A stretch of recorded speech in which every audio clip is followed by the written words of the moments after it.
I wanted to take a moment to talk about our sponsor, Alt21, the foreign exchange and hedging platform that reduces the risk and cost of cross-border transactions. As a board member, there are few better feelings than making a suggestion which adds quick material value to your organisation. I remember when one of our board members saved us $50,000 with a quick introduction to a group discount scheme for one of our key suppliers. I continue to feel grateful to this day. Alt21 can offer exactly this kind of quick win for board members. By using their foreign exchange and hedging services, you could reduce your company's costs by 90%. For a company that has just 10 million foreign exchange exposure through its revenues or cost base, that could be over 300,000 back into the business. Alt21 are so confident that they offer the best value in the market, they show you how much they make from fees in real time before and after any transaction. If you want to save your organisation money on its foreign exchange and hedging, head to alt21.com. That's alt21.com to find out more. Hello and welcome to Enter the Boardroom with New Role, the podcast exploring what makes great boards and board members. I'm Oliver Cummings, for those of you I haven't met. I'm CEO of New Role, the board search specialist and market leader for board hiring.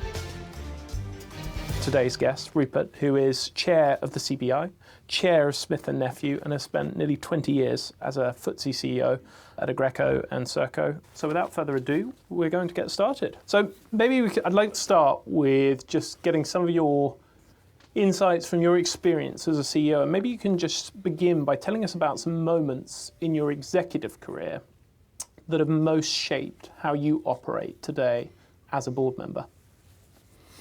I can barely remember what happened this afternoon, let alone what happened the last 20 years. And I don't think that sort of there are blinding moments. I think that the idea, as Steve Rigby, there are events that happen that turn out to be important. And I'm thinking of when at Aggreko we managed to snaffle the energy rental business of GE. And it was a bit like sort of David buying Goliath. And that was quite fun. And that was actually transformative to Aggreko. And I think when Serco, we took the decision to go into US defense and started buying things. And I think it's probably one of the moments of which I'm sort of most proud in my executive career, where having joined Serco, where you'll be aware it was in challenging situations when I went there.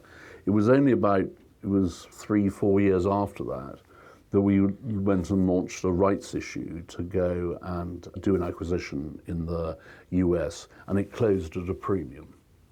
Now, that was quite a moment when people say we got confidence in it. But, you know, you also got to remember the bad times when something hits your desk and you've got to go and boards have to deal with that. So I don't think there's only one event, but I think what I really value is it was having served in a time when the average tenure for a CEO is 4.5, 5 years, to have done 11 years with one and 9 years with another was great, because you could look back at the track record and say, I'm leaving it in better shape than it was when I arrived, and to have a team that stayed with the business afterwards. And that's satisfying too. So if we pick up on that acquisition at Aggreko, as you think about that now with the benefit of hindsight, what would you say to a board member listening to this now that you learned from that experience? Because I imagine it's one of those ones where the dots only joined up looking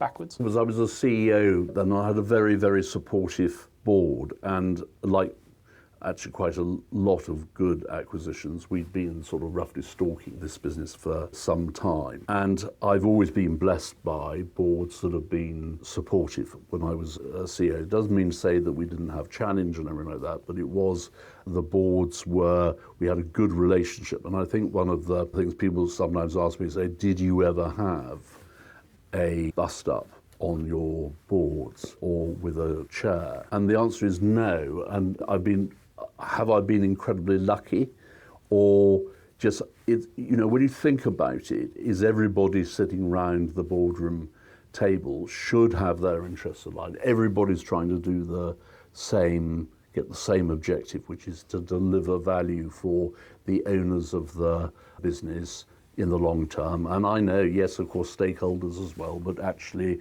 if it's the owners in the long term, if you go and piss off your other stakeholders, you're not serving them anyways. But let's call it owners and stakeholders.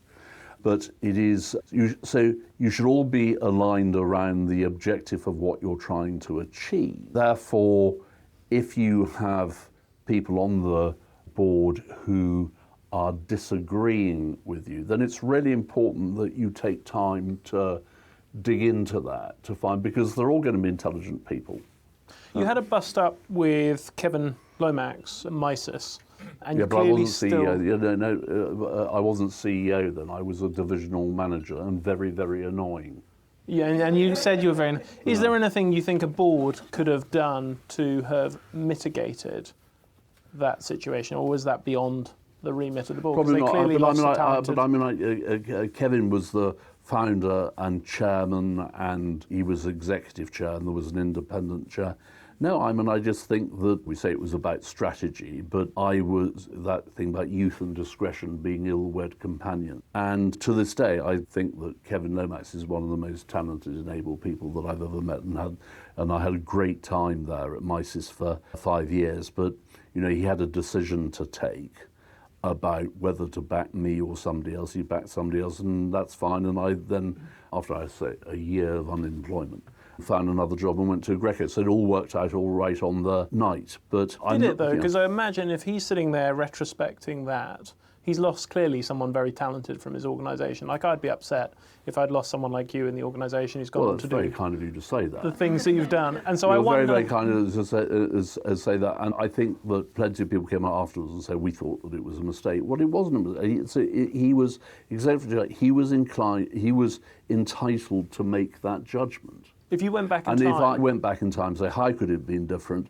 I should have been taken round the back of Burley House and given a knee in the nuts and told to stop being an idiot and start behaving better, and given a proper lecture about how I should, because I was being quite annoying. I think that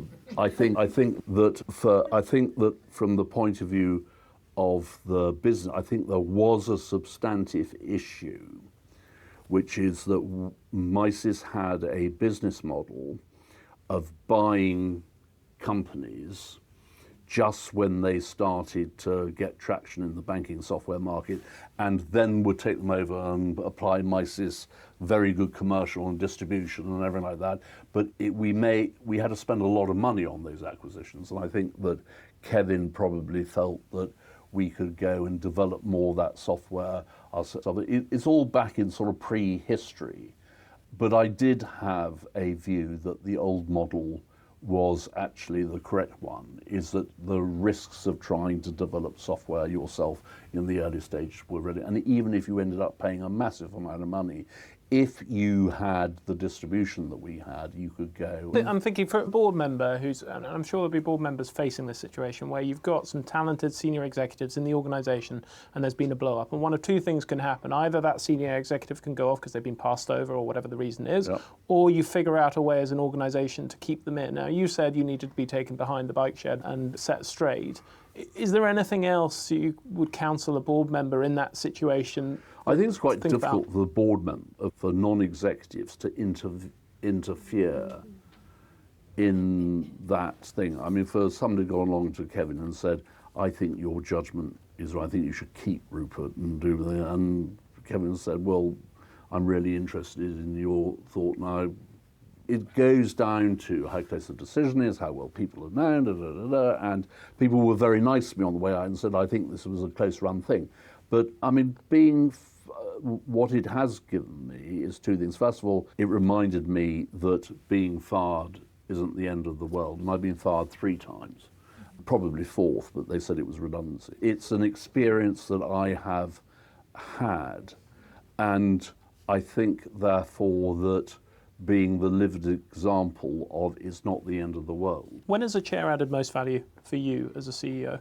Actually, it was my first chair, OBS, because I had most to learn, who was a remarkable man called Philip Rogerson, sadly now dead. I think when you become CEO of a public company for the first time, there's quite a lot to learn about dealing with capital markets and the like. And I was supremely lucky, A, to have Philip there, but also to have Angus Coburn, who is a prince amongst men and my CFO, both at Aggreko, and then subsequently he came with me to Serco. And Philip was absolutely, completely expert at this.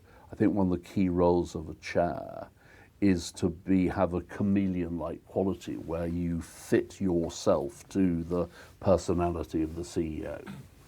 And it is not for the CEO to fit themselves to the chair's person. It tends to be the other way round, because the CEO is the person who's going to go and what the needs and wants of the CEO. And he did a really good job of that. And part of that was two things. First of all is that having come from being a divisional manager where I was being managed by another CEO, suddenly realizing when you become a CEO is that nobody bothers you really. I mean, he did not bother me a lot, which I found was very reassuring, except when he did bother me.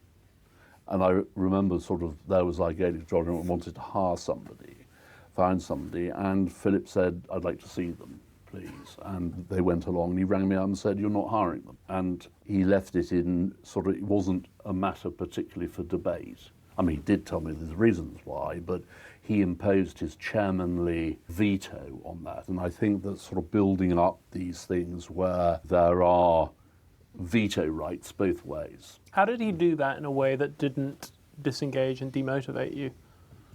Because you can't be demotivated every time somebody says no. I mean, for God's sake, your chair says no, you're not doing it. You can't turn around and go off and sulk. And actually, the reasons that he gave were pretty good, but it was an exercise. It was not, he was just showing that, fine, you get off and do things, but I have a role here, and one of my responsibilities is to make sure that the first-line executive team is the one that is appropriate for the business, and that's it's all the grandfather theory, and that's an important part. Having that respectful delineation is, I think, really important. But the main thing is the role of the chair, I always say, is to make the CEO look good, point one, and be good, do everything they can to succeed. But there does have to be, not only between chair and CEO, but between chair and board, it's got to be built on mutual respect. And just building on this, I think one of the most difficult transitions of going from being a CEO to being chair, and I say very quickly, I've been extremely lucky in having two CEOs, Rain Newton-Smith at CBI and Smith Nephew, who have devoted considerable time and effort as to educating me into what a good chair should do. But there is an important difference. When you go into a new company as a CEO, you work 7 days a week, 24 hours a day, particularly during the first 6 months.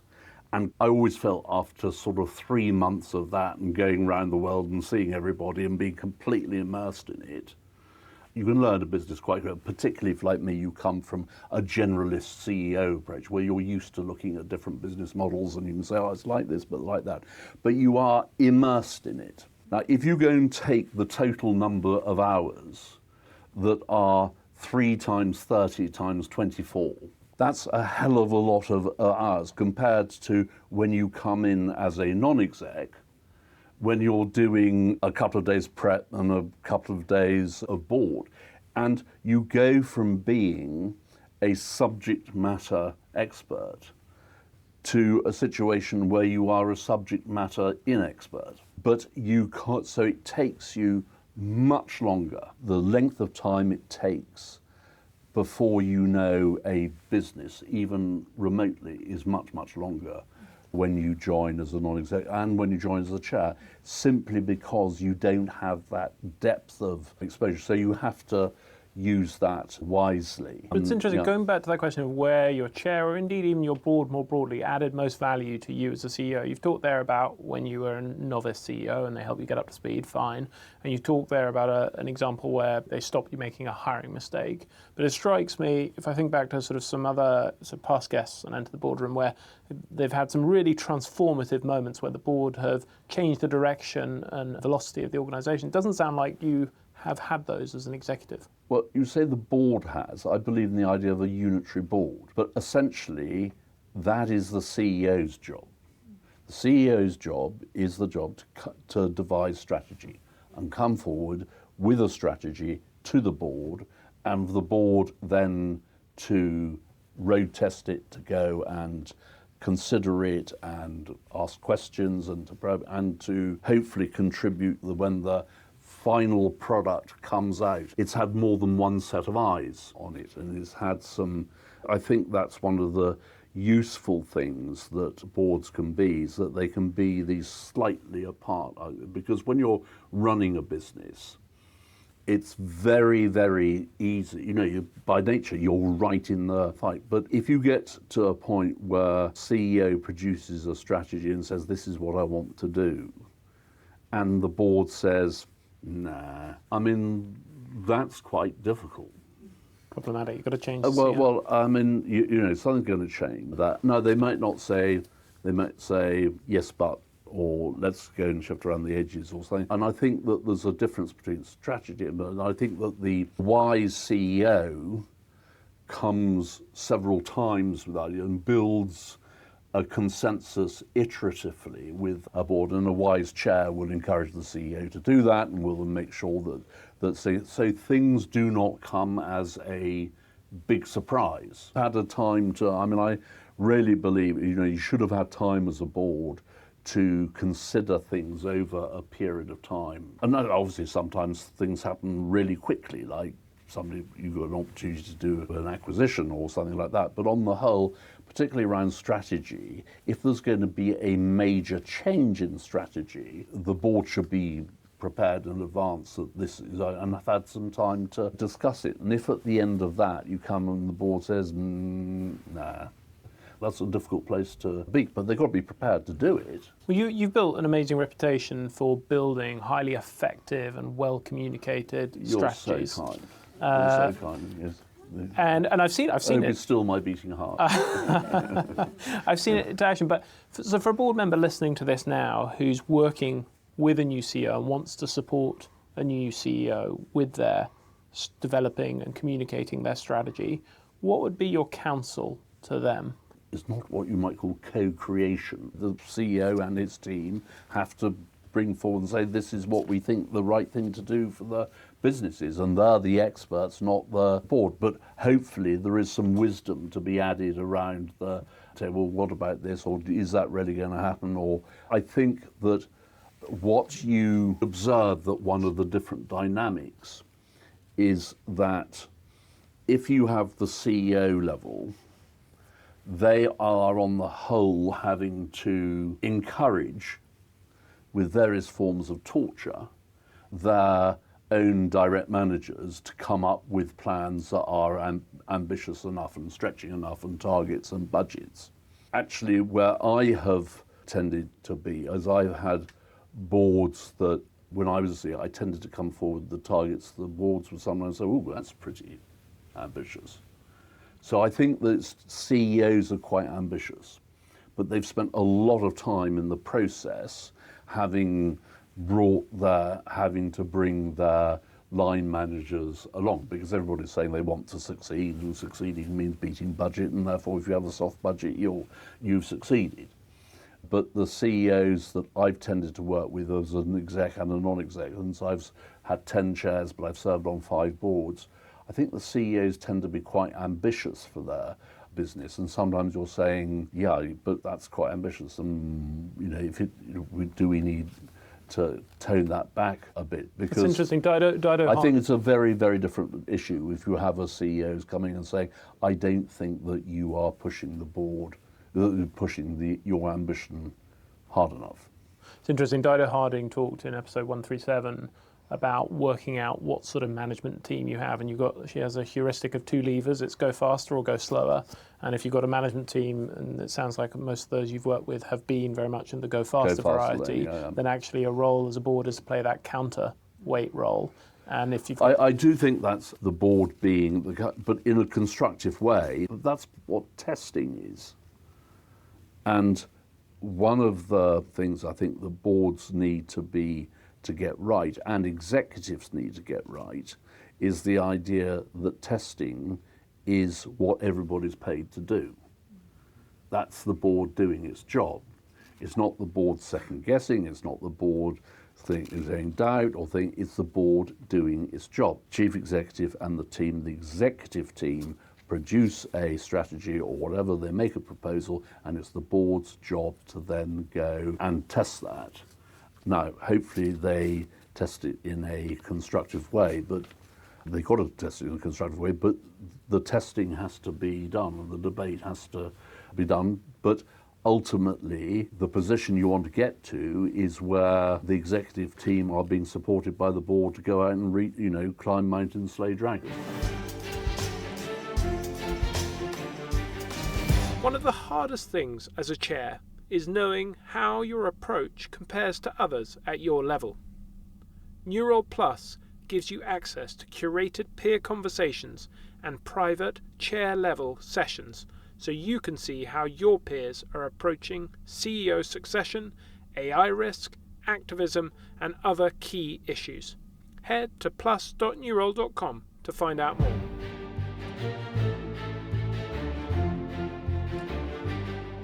As we think about sort of strategy and the trends that we're sort of heading into from a board perspective, Jerry Murphy talked about this, saying our role as a board is to be very clear about what those wins are and position ourselves for them.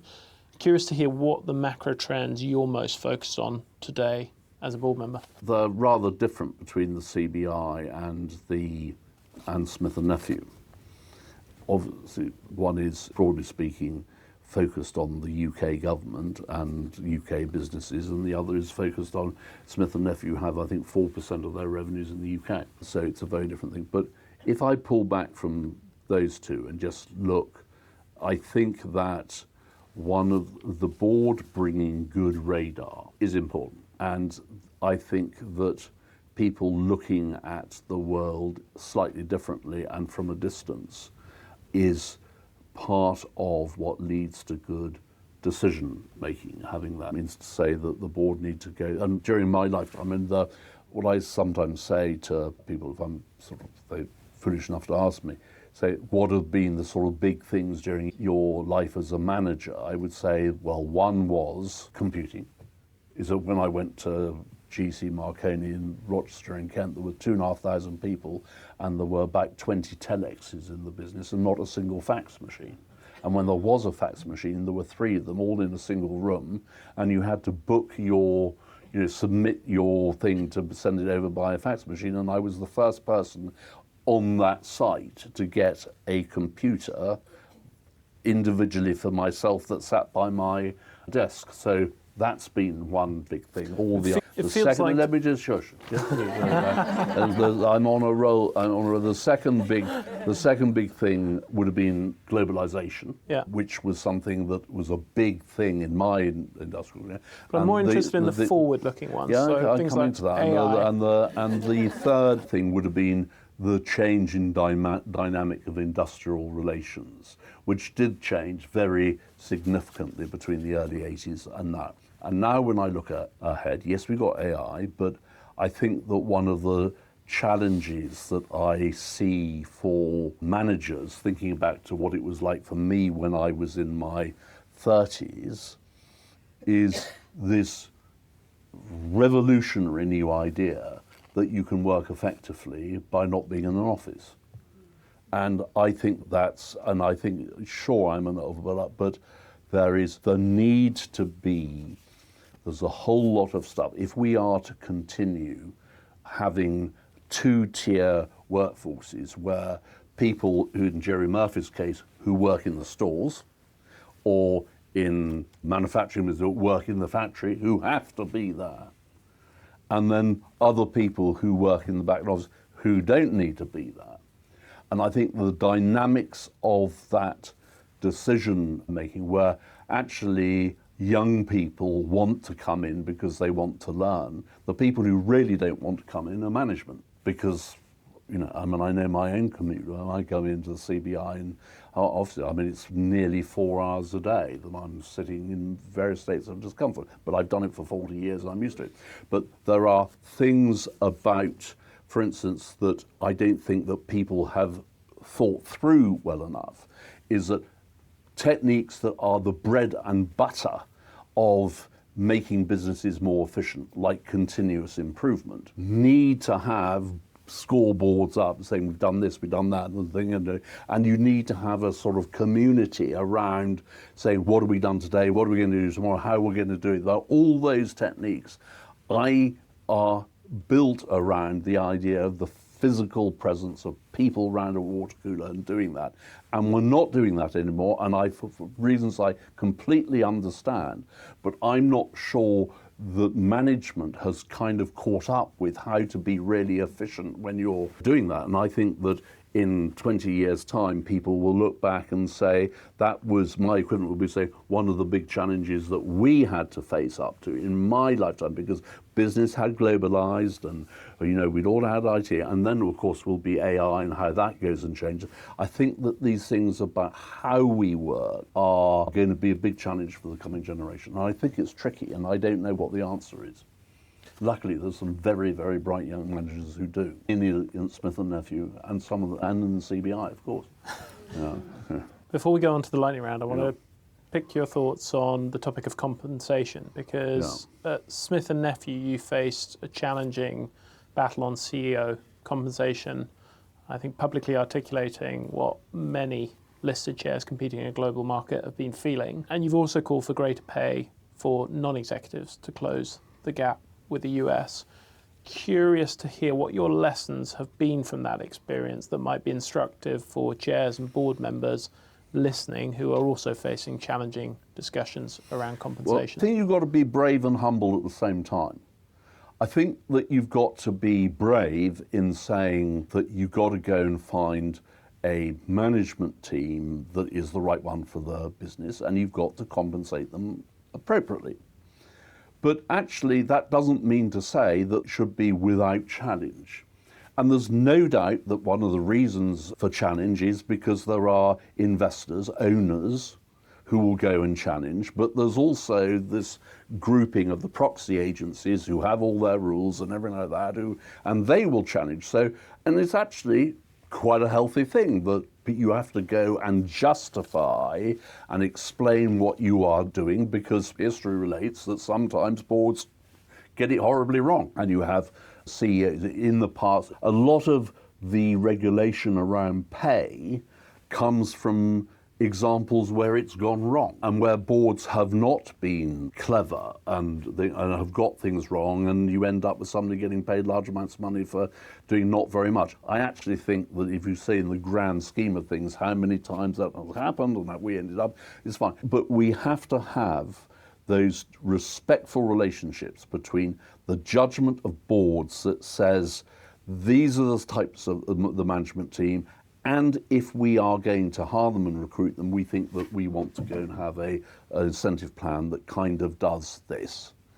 And there will be owners who say, well, look, we've seen this in the past, and what we are worried about is people going and cutting R&D to go and make more profit, to go and do all those bad things that they can do. And there is wisdom in that, and we need, as boards, to be attentive to why. So there's a wonderful, wonderful thing called Chesterton's Gate. Chesterton's Gate comes from G.K. Chesterton wandering along a country path and finding a gate and seeing it overgrown and saying, oh, it's been much, why do I have to climb over the gate? Tells the story of somebody who came along and took the gate away, because so they could have what they then found is next time they went for a walk, they got run over by a bull. And understanding, it's called Chesterton's Gate, understanding why somebody put that gate there gives you, don't go and just tear the gate down without understanding why it was put there in the first place. And I think that the principle here and this is where behaviours of privately owned companies and publicly owned companies are actually aligned, is you've got to be very thoughtful about it. That's what I think boards are. I think boards are very thoughtful about it. I think it is getting better in the UK market context, but it is, the fundamental issue is that there are US pay practices that are wildly different from anywhere else in the world. But it also happens that the US is, 20% of the world's economy, and if you want to go and hire managers from the US, you've got to go and pay what they could expect if from where they come from. Rupert, time has flown, which means it's time Has for it the really? lightning round, Oh, where I'm going to ask you a question and ask you for a quick response if you're ready. go for it. Best book every board member should read, and why? I would say that I would encourage all board members to read The Economist. Why? Because board members need to have good radar. Boardroom behaviour that irritates you most. Doing email, Most valuable board ritual. laughter, having a joke. Boards, they're called board meetings for a reason, and they can be crushingly boring. I think that having the ability, I think laughter and humour is a really, really good way of having difficult conversations and being able to defuse situations. Favourite quote? I got rather a lot of those.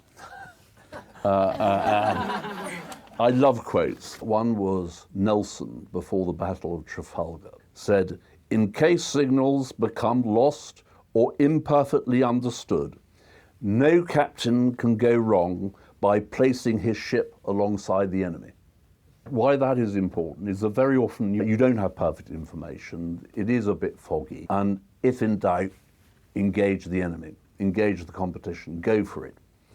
The second one is, and I think again about boredom, because as you get turnover in boards where people come, people go, and that lovely quote from Martin Luther King saying, "We've all come on different ships from different places and at different times, but we are all in the same boat now." And I think trying to engender a thing on a board that it is a unitary board, we are all in the same boat. And this thing that we have arrived at different times. Some have served on the board for 9 years, some for 12 months, but we're all in the same boat. And my final one, I think this is an important one, about the disciplines of board discourse, is from Senator Patrick Moynihan, who said everybody is entitled to their opinion, but not to their own facts.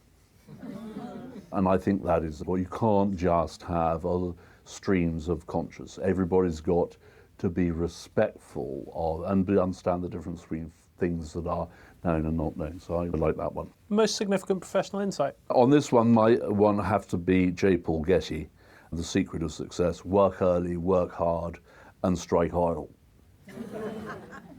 And the reason that is done, it came to me when I was at Aggreko going to the, and the idea that hard work is enough.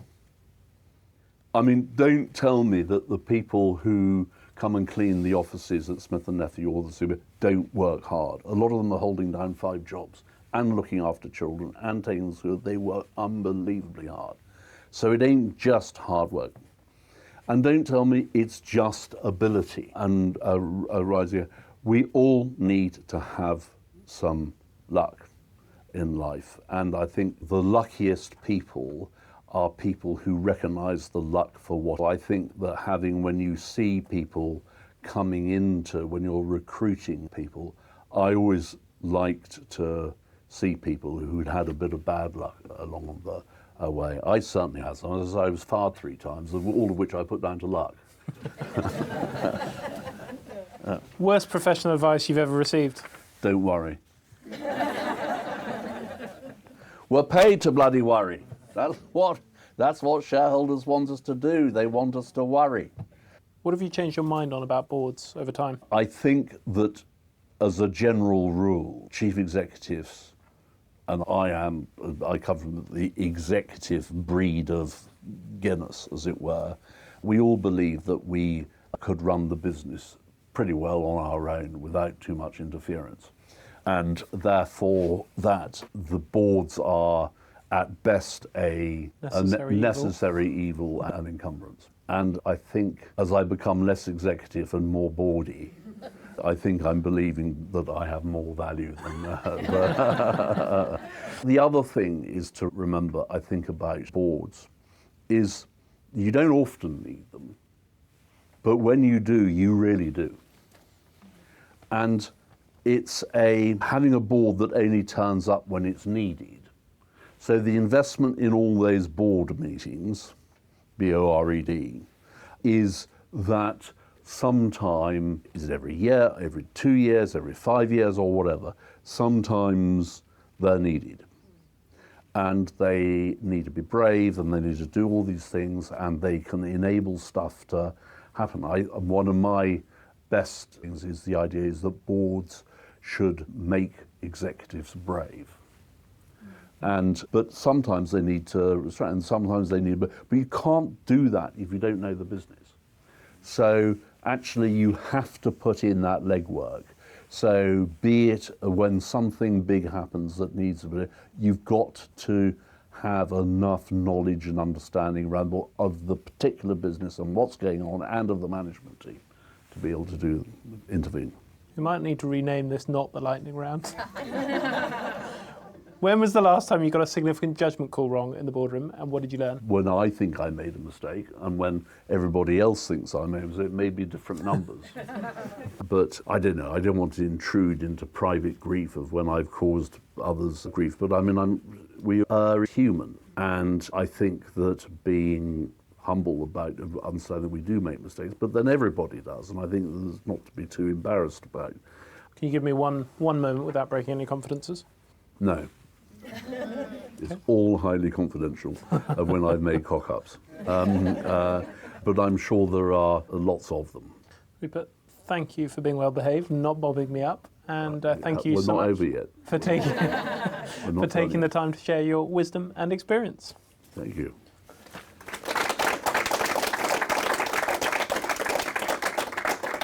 We're going to open it up for Q&A now. There are a couple of microphones around, so if you want to sort of raise your hand if you've got a question you want to put, and say your name and ask the question.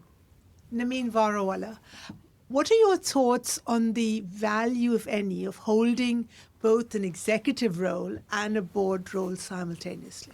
I think that it's really, really useful for a CEO to have a non-exec role elsewhere, because they then see the world through a different lens, and they will hopefully find it that they will have a better understanding of what their own board is trying to do and what an incredibly difficult and skilled job a chair has to do. You know, they will see when they go somewhere else that being chair is really quite difficult. I think it's really helpful, and I encourage that, because it improves your radar.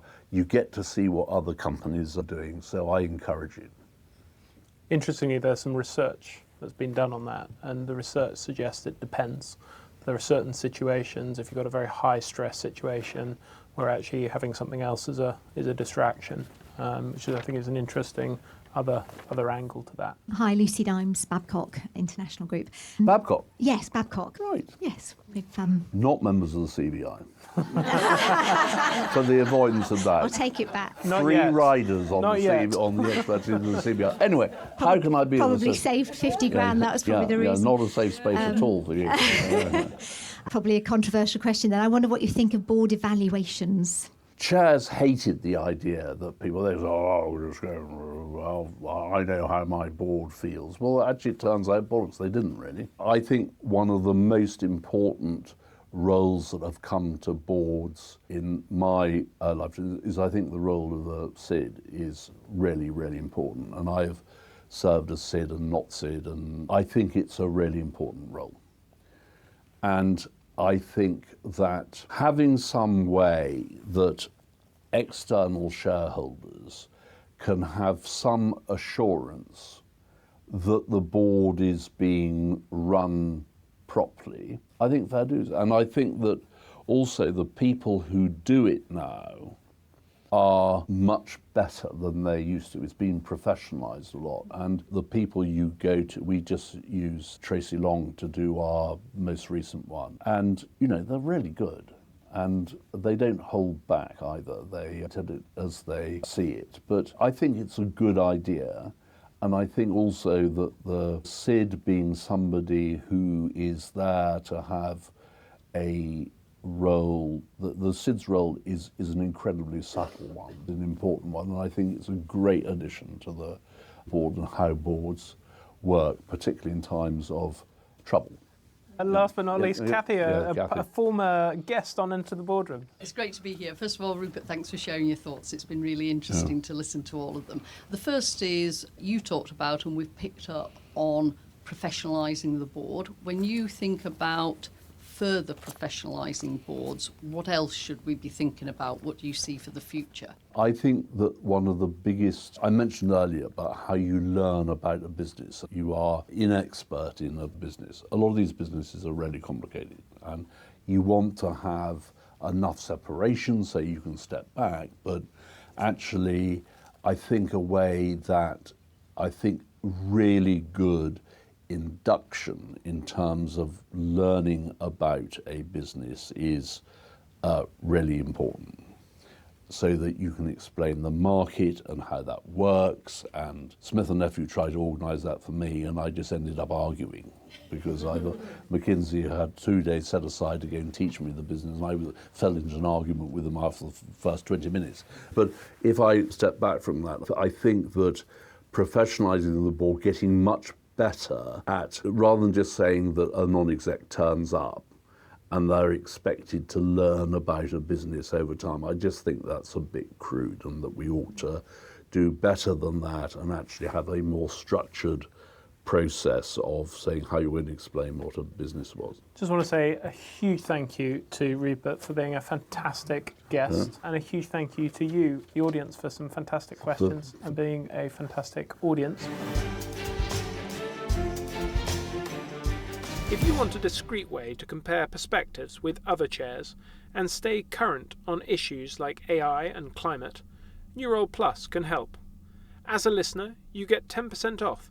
Head to plus.newroll.com and apply the code ENTER at checkout.